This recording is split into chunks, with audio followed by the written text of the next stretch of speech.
एकादशी व्रत की कथा बताई गई। ठाकुर जी की प्राप्ति का, ठाकुर जी की प्रसन्नता का एक व्रत का नियम बताया गया, वो है एकादशी। एकादशी क्या है बंधुओं? 10 इंद्रियां और 11वां मन, इन 11 की पवित्रता जिस व्रत को करने से हो उसका नाम है एकादशी। आंख, नाक, जीव, कान, त्वचा, हाथ, पैर, गुप्त इंद्रिय और मुख, 10 इंद्रियां और 11वां मन, ये जिस व्रत को करने से ठाकुर जी के अग्रसित हो जाते हैं, ठाकुर जी के अनुगामी हो जाते हैं और पवित्र हो जाते हैं, उस व्रत का नाम है एकादशी। वैष्णवों की 3 निष्ठाएं होती हैं, बहुत ध्यान से सुनना। एक प्रकार से कहते हैं तो 3 पहचान होती हैं। वैष्णव की पहली पहचान है नाम निष्ठा, नाम में निष्ठा, ठाकुर जी का नाम गाना, नाम जपना। वैष्णव की दूसरी निष्ठा होती है तुलसी निष्ठा और तिलक निष्ठा, गले में कंठी माला पहनना और माथे पर उर्ध्वपुंड तिलक या फिर कुछ लगाना। जो लोग, अब देखो देवास के लोग संकल्प ले लेना, सूना माथा कभी नहीं रहना चाहिए। माताएं तो बिंदी लगाती ही हैं, सिंदूर लगाती ही हैं, लेकिन भाई लोगों को भी चाहिए अपने माथे पर तिलक जरूर लगाया करें। सूना माथा रखने से तो क्या होगा ये तो बाद में सुनना, लेकिन अगर मैं कथा कर रहा हूं, कथा करके निकल रहा हूं और सामने से सूने माथे वाला व्यक्ति अगर आ जाए तो उसके सूने माथे के मुखारविंद को देखते ही मेरा आधा तप उसी समय खत्म हो जाएगा। ताली बजाने वाली बात ही नहीं है, यह तो करने योग्य बात है। हमारे शहर में, हमारे यहां कितने संत आते हैं, कितने वैष्णव जन आते हैं, और हम बिना माथे पर तिलक लगाए उनको जाके प्रणाम कर लेते हैं, तो हमारा मुख देखते ही उनकी आधी तपस्या खत्म हो जाती है, आधा बल खत्म हो जाता है, आधा नाम जप खत्म हो जाता है। तो सोचो, हमारे सूने माथे रखने से सामने वाले का भजन बल खत्म होता है, हमारी क्या गति होती होगी। ये मस्तिष्क, विवेक का निवास यहां पर, सरस्वती का निवास यहां पर, आपके जीवन के हर निर्णयों का निवास यहां पर है। नित्य तिलक लगा करके ठाकुर जी के चरणों से स्पर्श करा के इन सबको प्रणाम किया करो तिलक के माध्यम से।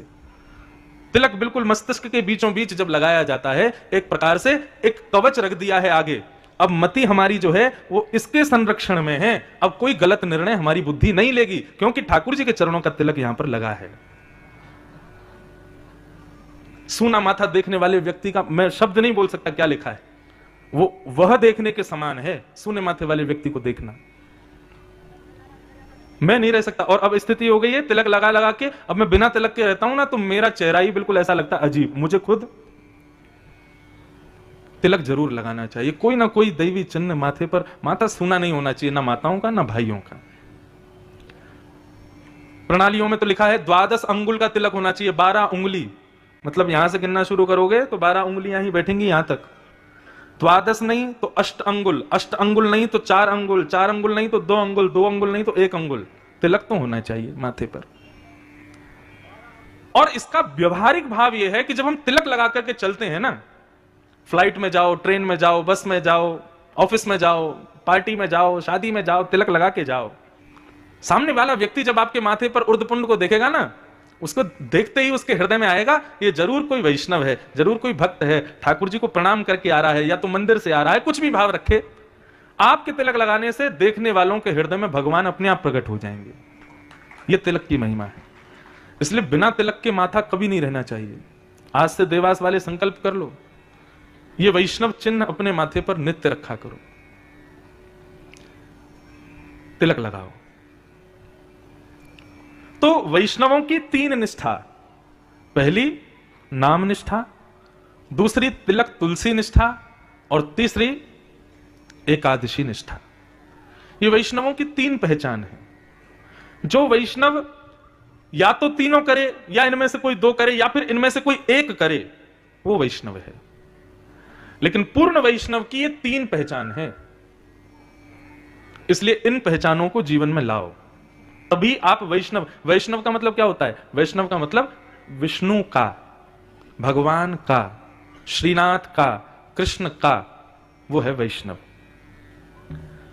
उनका जो है उसकी पहचान है वैष्णव। तो जैसे स्कूल में बिना आईडी कार्ड पहने चले जाओ तो टीचर बहुत डांटते थे, ऐसे ही वैष्णव हो तो अपने आईडी कार्ड पहना करो, तिलक लगाया करो, गले में कंठी माला पहना करो, एकादशी किया करो। एकादशी व्रत के अनेक महात्म कहे गए हैं, क्यों करना चाहिए, क्या उसका तात्पर्य है, सब विधान बहुत सारे उसमें बताए गए हैं। लेकिन एक सीधी बात मैं अपनी कथाओं में अधिकतर कहा करता हूं कि एकादशी हम वैष्णवों की करवा चौथ है। जैसे एक पत्नी अपनी पति की दीर्घ आयु के लिए या पति के पातिव्य व्रत धर्म की संरक्षण के लिए साल में एक दिन व्रत रखती है। किसका? करवा चौथ का। जो माताएं करवा चौथ का व्रत नहीं रखती, जो बहनें करवा चौथ का व्रत नहीं रखती, उसको कहते हैं कि अभागी है, अपने विवाहित जीवन के लिए व्रत नहीं करती, अपने पति के लिए, अपने पातिव्रत धर्म के लिए। पहले तो माताओं के लिए कहा जाता है, आजकल पति लोग भी रखते हैं करवा चौथ पे, और इसमें कोई उपहास वाली बात ही नहीं है, सामान्य है, दोनों को रखो, कोई दिक्कत नहीं। अहोई अष्टमी आती है, उस दिन माताएं अपने बेटों के लिए व्रत रखती हैं। मैं साल भर में व्रत नहीं रख पाता, 2 ही व्रत रखता हूं, या तो जन्माष्टमी या अहोई अष्टमी। मां हमारे लिए कुछ नहीं खा रही, हम भी उसके लिए कुछ नहीं खावे। अच्छा, कुछ ना खाना, ये क्या फिलॉसफी है? सुनो, हम जब जन्म लेते हैं ना, और जिस दिन हमारा अन्नप्राशन संस्कार होता है, अन्नप्राशन संस्कार होते ही हमारी आयु कम होने लग जाती है। मतलब अन्न जीव पर जितनी बार जाता है उतनी बार हमारी आयु कम होती है। इसलिए कहते हैं खाने दाने दाने पर लिखा है खाने वाले का नाम। क्यों? क्योंकि जितने दाने तुम्हारे लिए लिखे हैं उतने जब तक तुम खा नहीं लोगे तब तक तुम्हारी मृत्यु नहीं होगी। प्रत्येक दिन हम लोग भोजन करते हैं, रोटी खाते हैं, अन्न खाते हैं, चावल खाते हैं, दाल खाते हैं। तो हमारे जो चित्रकेतु हैं, मतलब पिए हैं उनके, ब्रह्मा जी के चित्रकेतु, वो चित्रकेतु सबका लेखा जोखा रखते हैं कि मैंने इंद्रेश को पृथ्वी पर भेजा है, उसके नाम से इतना अन्न वो जिस दिन खा लेगा उस दिन उसकी मृत्यु होगी। यदि एक दिन भी मैं अन्न नहीं खाता हूं, व्रत करता हूं, अन्न का सेवन नहीं करता हूं, तो उस दिन चित्रकेतु मन में विचार करते हैं, आज इसने अन्न नहीं खाया तो मेरी एक दिन अन्न ना खाने से एक दिन की आयु मेरी बढ़ जाती है। यह है व्रत का मतलब। माताएं बहनें जो एक उस पर करवा चौथ पे व्रत करती हैं, एक दिन अन्न नहीं खाती और फिर रात को पति को देख करके जल पी लेती हैं, अन्न खा लेती हैं, पति को केवल एक दिन की आयु मिलती है, पत्नी की एक दिन का जीवन मिल जाता है उसको। ठीक वैसे ही ठाकुर जी को अपना सर्वस्व न्यौछावर करो, और सबसे ज्यादा बहुमूल्य हमारा है जीवन, हमारा एक दिन।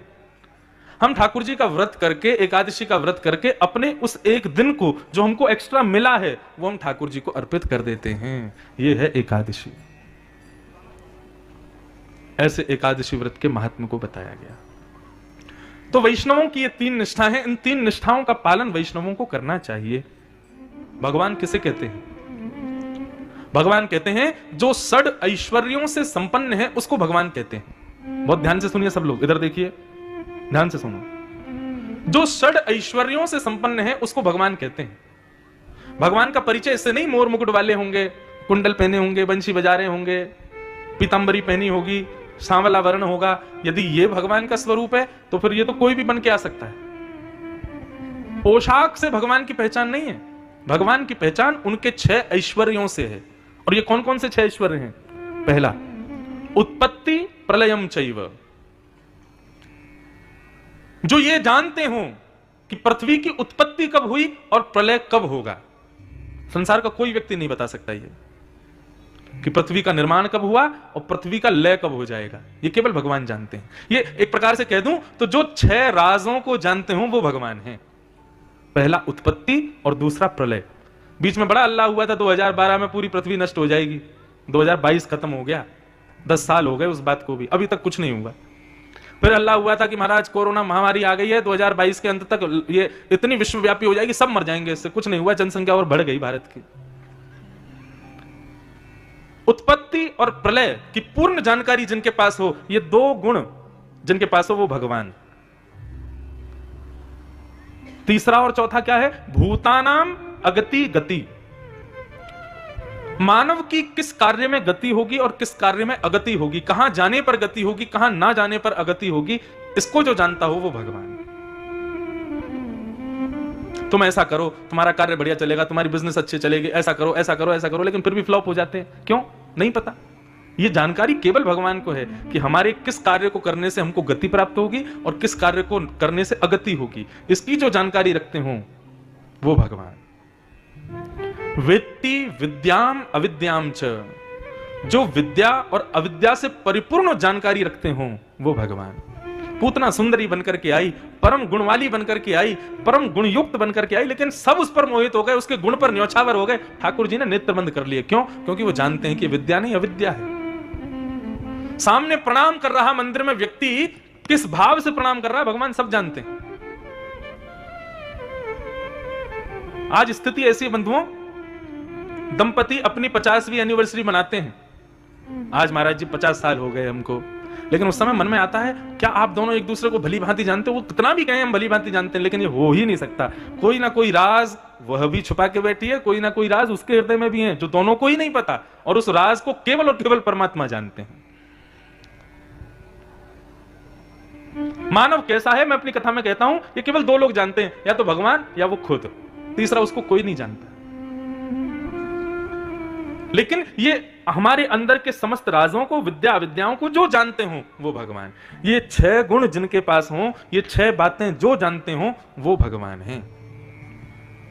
उत्पत्ति प्रलयम चैव भूतानाम अगति गति वेत्ति विद्याम अविद्याम च सवाच्यो भगवान इति। ये भगवान के लक्षण हैं। मैं तो कहता हूं कि श्रोता सब कौन है?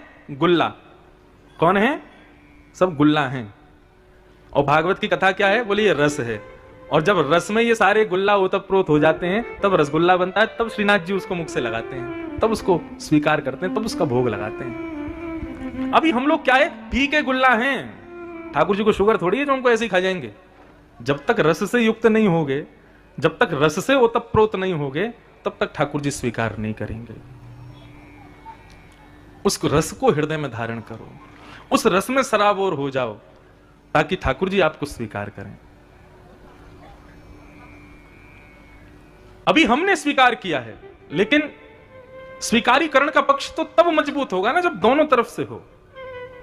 ठाकुर जी का अभी स्वीकारीकरण कहां मिला है हमें? सूरदास को मिला था, तुलसीदास को मिला था, मीराबाई को मिला था, रैदास को मिला था। अब रैदास की कथा सुनाए। रास किसे कहते हैं? सुनो ध्यान से। रैदास जी नदी में स्नान कर रहे थे, और नदी में स्नान करते करते श्री रैदास जी को अपने पैर के नीचे कुछ अनुभव हुआ। रैदास जी ने जैसे ही उठा करके देखा तो नन्हे से ठाकुर जी वहीं गंगा जी से उनको प्राप्त हो गए। रैदास जी बोले बड़ी कृपा भगवान, आप स्वयं कृपा करके पधारे हो, आइए अब आपकी सेवा करूं। रैदास जी ले गए अपनी कुटिया में जाकर के धीरे धीरे धीरे धीरे करके ठाकुर जी के सेवा को बढ़ाया। एक संग ही सब व्यवस्था नहीं की, जो जो व्यवस्था होती गई रैदास जी वो करते थे। रैदास जी की भक्ति की पराकाष्ठा ऐसी बताते हैं कि श्री रैदास जी भ्रमण बहुत करते थे। कभी जगन्नाथपुरी चले गए, कभी वृंदावन, कभी अयोध्या, द्वारिका, बद्रीनाथ, रंगनाथ, सब जगह तीर्थों में घूमते रहते थे। लेकिन जब से उनके ठाकुर जी घर में आ गए, तब से रैदास जी का तीर्थों में जाना बंद हो गया। क्यों? रैदास जी तो कहीं भी भिक्षा मांग के खा लेते थे, अब ठाकुर जी का तो सुच्चा भोग लगाना पड़ेगा, अमनिया भोग लगाना पड़ेगा। किसी के यहाँ का बना हुआ ऐसे थोड़ी रख देंगे ठाकुर जी के आगे। रैदास जी को बड़ा कष्ट होता था कि अब मैं तीर्थों में नहीं जा पाता जब से ठाकुर जी आए हैं। तो रैदास जी ने एक नियम बनाया, भाव पक्ष को आगे रख के अपनी कुटिया में ही सारे तीर्थ प्रकट कर दिए।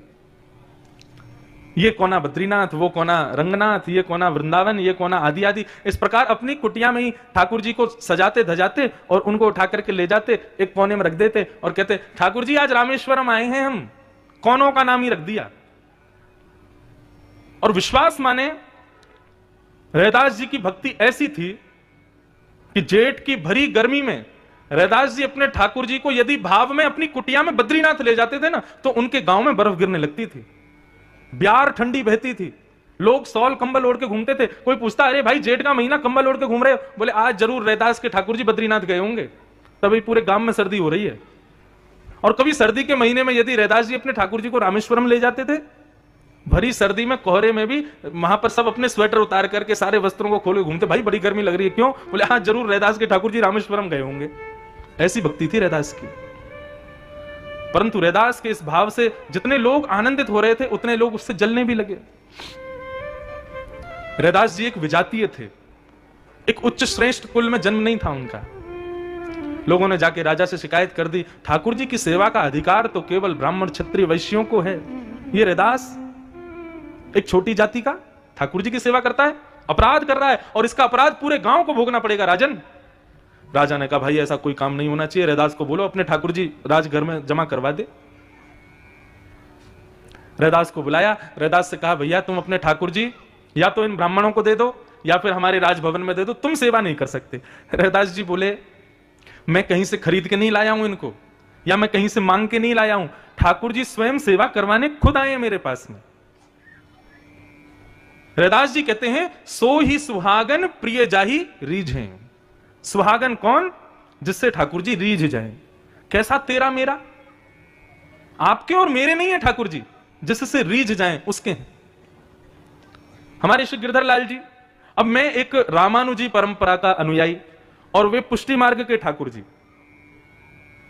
अपने आप आए हैं, हम कोई लेके नहीं आए इनको, कहीं से खरीदे नहीं हैं। और एक बात और कह दूं, कभी भी ना तो पूछना, कई लोग आके मेरे से पूछ लेते हैं ना आप कितने के खरीद के लाए अपने ठाकुर जी, तो मन करता है अच्छा तुम अपने बालक कितने के खरीद के लाए दुकान से?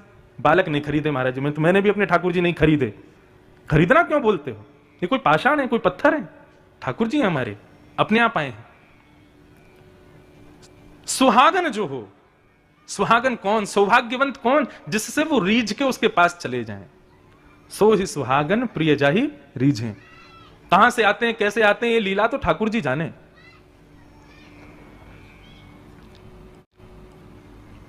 रैदास जी बड़ी विडंबना में बोले क्या करना चाहिए? बोले अपने ठाकुर जी जमा करवाओ, मंदिर में दे दो या फिर हमारे राजभवन में दे दो। रैदास जी बोले मैं तो नहीं दूंगा, मेरे ठाकुर जी मेरे प्राण हैं। राजा बोले देखो तुम विजाती हो, तुम सेवा करोगे तो अपराध पूरे गांव को लगेगा। बोले मेरी सेवा से अपराध पूरे गांव को लगेगा? बोले हाँ ऐसा हमने सुना है। तो फिर रैदास ने कहा एक काम कर लीजिए, ठाकुर जी से ही पूछ लो वो किसके पास जाना चाहते हैं। बोले ये कैसे संभव होगा? तो रैदास ने युक्ति बताई। बोले एक काम करते हैं, कल ठाकुर जी को सिंहासन में यहां बीच में पधरा दूंगा, एक तरफ आपके सब विद्वान ब्राह्मण और सारे क्षत्रिय और वैश्य समाज के लोग बैठ जाएं, एक तरफ अकेला मैं बैठ जाऊंगा, दोनों अपने भाव से ठाकुर जी को रिझाएंगे। ठाकुर जी जिससे रीझ के जिसके पास मुड़ गए, जिसके पास घूम गए, समझो ठाकुर जी उसी के हैं। बोले हाँ सब तैयार? बोले यही करेंगे। और दूसरे दिन महाराज सभा इकट्ठी हुई, सारे लोग इकट्ठे हो गए। एक तरफ तो सारे ब्राह्मण वैश्य क्षत्रिय बैठ करके, कोई महाराज 56 भोग लगा रहे हैं, कोई षोडशोपचार कर रहे हैं, कोई राजोपचार कर रहे हैं, हर तरीके से ठाकुर जी को रिझाने का प्रयास कर रहे हैं। करते करते करते करते शाम हो गई, लेकिन ठाकुर जी एक मुद्रा में ही बैठे हैं, हिले डुले नहीं। जब थक गए, हार गए, सारी क्षमताएं नष्ट हो गई, तब राजा ने कहा रैदास जी अब आपकी बारी है। रैदास जी बेचारे भोले वाले सीधे साधे, ज्यादा द्रव्य है नहीं, ज्यादा धन दक्षिणा कुछ उनके पास है नहीं, सीधे से ही बस अपने ठाकुर जी के पास देख करके 2 शब्द का एक पद गाया, जो तुम तोड़ो राम मैं नाही तोड़ू रे, तो सो प्रीत तोड़ कौन संग जोड़ू रे। हे नाथ यदि तुम जाना चाहो तो तुम्हारी राजी है, लेकिन यदि मुझसे पूछा जाए तो मैं तो नहीं छोड़ूंगा आपको। मुझ जैसे हजारों हैं आपके लिए अनुयायी, लेकिन मेरे तो केवल आप हो, मैं केवल आपके सहारे हूं नाथ, मेरे लिए और कोई नहीं है। जो तुम तोड़ो राम मैं नाही तोड़ू रे, तो सो प्रीत तोड़ राम कौन संग जोड़ू रे। जो तुम तोड़ो सब ही पहर एक ही आशा, मन क्रम वचन कहे रैदासा, मन क्रम वचन कहे रैदासा। जो तुम तोड़ो राम मैं नाही तोड़ू रे, तो सो प्रीत तोड़ राम कौन संग जोड़ू रे। जो तुम तोड़ो राम। आप तो मुझसे नाता तोड़ करके किसी से भी जोड़ लोगे, आपकी तो पूरी दुनिया है, पूरी सृष्टि है, मेरे जैसे हजारों अनुयायी हैं आपके लिए, लेकिन मैं आपसे तोड़ के कहां जाऊंगा। सब ही पहर एक ही आशा, मैं 8 पहर केवल आपका ध्यान रखता हूं, आपके लिए विचार करता हूं। मन क्रम वचन कहे रैदासा। और ऐसे भावावेश में आकर के श्री रैदास जी गा रहे थे, नेत्रों से अश्रुधार झरझर गिर रहे थे। तभी देखते ही देखते संपूर्ण ग्रामवासी और राजा के सन्मुखी ठाकुर जी, जो कि एक पाषाण के रूप में वहां बैठे थे, वो अचानक से वहां से अंतर ध्यान हो गए और श्री रैदास जी से जाकर के गले लग गए, रैदास जी की गोद में बैठ गए। जब राजा ने यह दृश्य देखा, रैदास को दंडवत प्रणाम किया। और इस स्थिति को क्या कहते हैं? इसी स्थिति को रास कहते हैं। जब भक्त भगवान से मिलने के लिए तड़पे वो रस है, लेकिन ठाकुर जी जब अपने भक्त से मिलने के लिए तड़पते हैं वो रास है। ऐसी रास की स्थिति हमारी हो जाए, इसके लिए कथा सुनते हैं हम। अपनी वैष्णवता, हमारे भाव इतने परिपक्व, इतने सुदृढ़ हो जाएं कि उस भाव के बंधन में ठाकुर जी बंध जाएं, कुछ ना कर पाए। हम जो चाहें वह ठाकुर जी को प्रिय हो, तब मानो कि रास हो रहा है।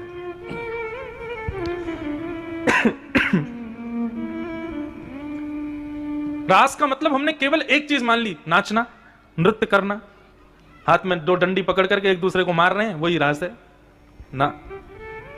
रास का मतलब जीवात्मा और जीवात्मा का नृत्य नहीं है। रास का मतलब है मिलन जीवात्मा और परमात्मा का। अब आप पूछेंगे तो फिर नृत्य क्या है? अरे जब व्यक्ति अपनी मनवांछित इच्छाएं पूरी होती है ना, तो व्यक्ति अपने देहाभिमान से शून्य हो जाता है, उसको फिर अभिमान नहीं होता। और जब व्यक्ति अभिमान रहित होता है ना, तो फिर अपने उत्साह में अपने आप उसका हाथ थिरकते हैं, उसके पैर थिरकते हैं। गोपियों से मिलने के लिए श्याम सुंदर जब प्रकट हुए, गोपियां अपने आप थिरकने लगी, अपने आप नृत्य करने लगी। हमने केवल रास में केवल उस नृत्य को ले लिया, नृत्य नहीं है रास। परमात्मा जब जीवात्मा से मिलने का मन बनाता है, उसको रास कहते हैं। वो तो गोपियों की चरम स्थिति थी उत्साह की, इसलिए नृत्य हुआ था। उत्साह में हम नाचने लगते हैं, हम एक्साइटेड जब होते हैं किसी बात को लेकर के, तो एक स्वभाव है मानव का कि वो नृत्य करने लगता है। वो थोड़े उटपटांग उसकी भावनाएं हो जाती हैं, वो कुछ भी, फिर वो देह के अभिमान में नहीं रहता। यहां पर जो गोपियों ने रास किया, वो देहाभिमान की शून्यता है। रास का मतलब नृत्य नहीं होता है। भगवान ने गोपियों को आश्वासन दिया था कि हम तुम्हारे साथ रास करेंगे। रास करने का मतलब हम तुम्हारे पास बैठेंगे। रसिक प्रीतम हित चित्त की बातें गिरधारी जी सो कहिए, यह भी एक रास है। अपने हृदय की भावनाएं ठाकुर जी से कहना, ठाकुर जी की भावनाएं श्रवण करना, यह भी एक रास है।